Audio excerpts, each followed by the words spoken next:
It is the night of June 11th, 1974. 21-year-old Georgian Hawkins is going back home after meeting some of her old friends. It is almost midnight when a car stops by her. Inside the car, she sees an old friend of hers and they talk a while about how upcoming Spanish exam is giving them anxiety. The chatting goes on for a while and then the friend takes her leave and drives away. Just across the street, Georgian notices a well-suited, charming man on the crutches who's having a bit of trouble putting his briefcase inside his car trunk. Being the polite and caring woman she was, Georgian offered to help the poor cripple, to which the man politely agrees and thanks her. As Georgian leans forward to put the briefcase in the trunk, she feels a sudden rush of pain behind her head as if someone has hit her with a blunt object which is strong. And within a matter of seconds, she passes out. Hours later, she wakes up with an acute concussion, and on the back of the seat of the same suited cripple she was helping. Still confused, Georgian says, "Are you gonna help me with my Spanish?" After which, she is strangled to death by the man, with her body dumped in the woods, to which this man would return to several times and do unspeakable things. This man was no other than the famous psychopath Ted Bundy, who was sentenced to death in the year 1989 by electrocution for charges of abduction, murder, rape, necrophilia towards more than 36 women.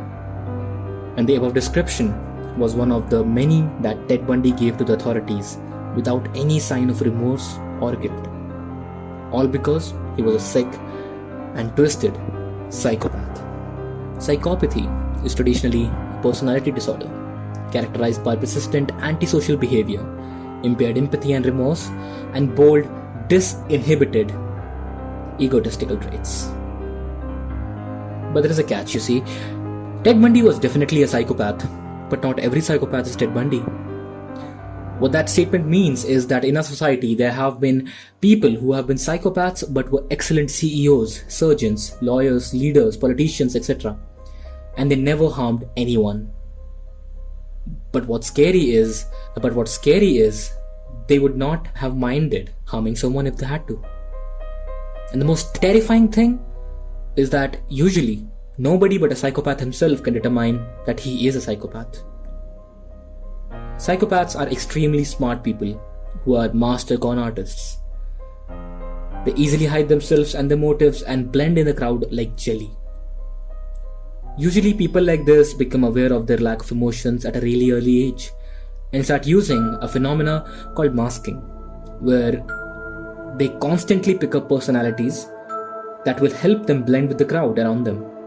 For example, when Ted Bundy's wife got to know about his truth, she was blown away and quoted, "That man used to make me feel like a new bride every day." Following are some of the characteristics of a psychopath.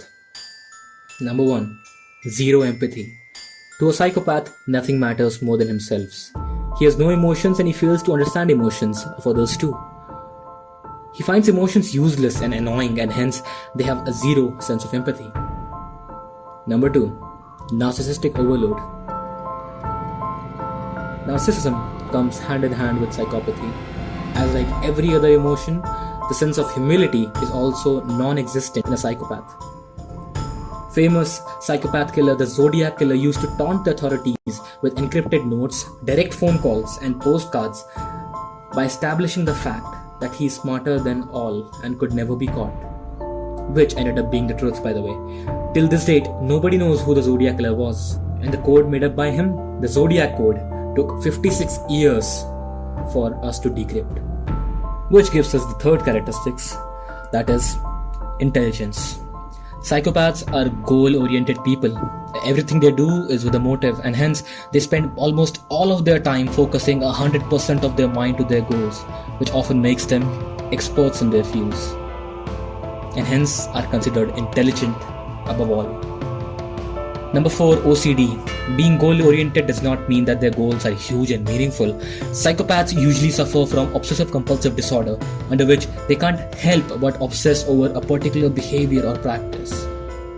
For killers like Ted Bundy, it was rendering women helpless and raping them. Number 5. Charm. If charms and good behavior is what it takes for a psychopath to reach his goal, then a psychopath will be the most charming person you see in the room.